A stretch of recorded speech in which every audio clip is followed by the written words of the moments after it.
Okay.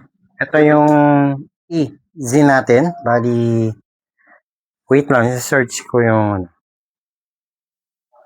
okay. Ipakita natin yung code. Okay, yung code niyan ay EC1303. Bali, may DE yan ha. DE. Ibig sabihin pag may DE ay D-TAN or TAN. Okay. Flex natin yung ating clock 19. Okay.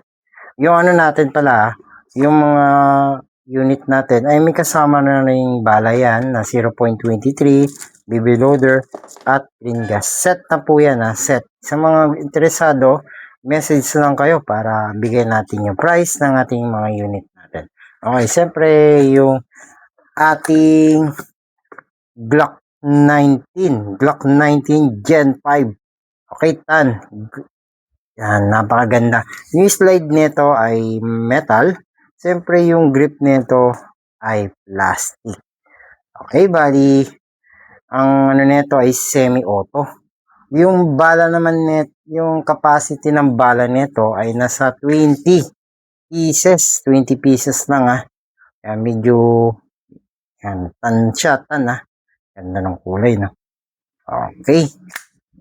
Yan, may mga tatak na rin yan. Okay. Bali, yung site niya ay markers lang na kulay white. Siyempre, meron din doon sa dulo. Okay, hindi siya, ano ba yan? Yung transparent na may kulay.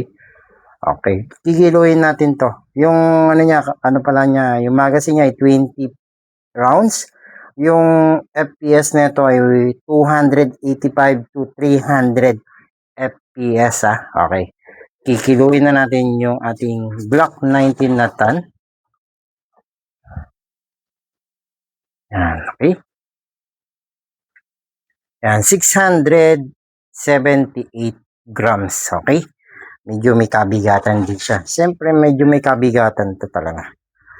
Okay, bali, next natin, siyempre yung ano, kumakayas na naman yan. Siyempre, lalagyan natin ito ng plastic. Okay, yung ano natin, ay yung Gen 5 ay may mga extra ano yan dito ah. Basta Gen 5 merong extra sa grip niya or para medyo kumapal or tumaba. Kasi may iba, yung iba kasi gusto pag malaki yung kamay, kailangan may ganyan. Okay, bali, okay, sa mga interesado ng ating Glock 19 natin, message lang kayo sa akin dito. Kung saan ko man may upload yan, meron tayong YouTube, meron tayong TikTok, meron tayong FB. Okay, sa interesado, bundle na po yan ha, set na po. May kasamang green gas, bala, at BB loader. Semi-auto to ha, semi-auto.